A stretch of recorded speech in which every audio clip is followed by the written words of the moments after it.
বাংলাদেশের প্রশাসন এবং পাবলিক সবাইকে বলছি, আপনারা সতর্ক হয়ে যান।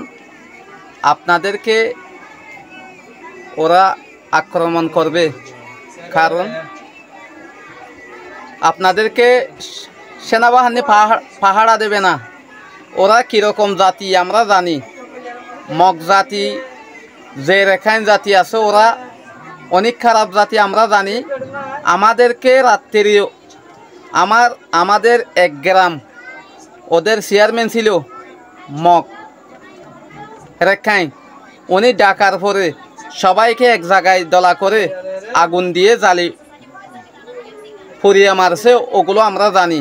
আমাদের যেই তুলাতুলি নামের একটা জায়গা আছে, গ্রাম ছিল, ওই গ্রামের লোক সবাইকে ডেকে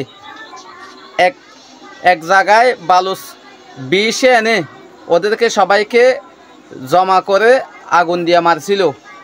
আপনাদেরকেও এরকম করে করবে, সতর্ক হতে হবে। সেনাবাহিনী আপনাদের পাশে থাকবে না, ওদের কাছেও ওরা ব্যস্ত থাকবে, কিন্তু আপনাদের সতর্ক থাকতে হবে।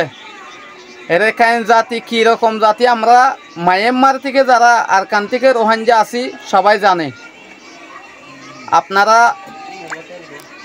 ওদের কথা শুনে আমাদের যেই আবু আম্মার জননীকে বন্ধ করে রাখিয়েছেন, এই ক্রিমিনাল বলে ওদের ডাক শুনে, ওদের কথা শুনে ক্রিমিনাল নামে পরিচয় দিয়েছে। কিন্তু ক্রিমিনালকে আপনাদেরকে এখন দেখিয়ে দিবে। ক্রিমিনাল কি আবু আম্মার না টুইমি নাই রেখাই, ওগুলো আপনারা দেখবেন। এখন থেকে শুরু। আজকে 8 জন, কালকে 16 জন, পরশু দিন 100 জন, এরকম করে করে মারবে ওরা। ওদের জাতিসংঘে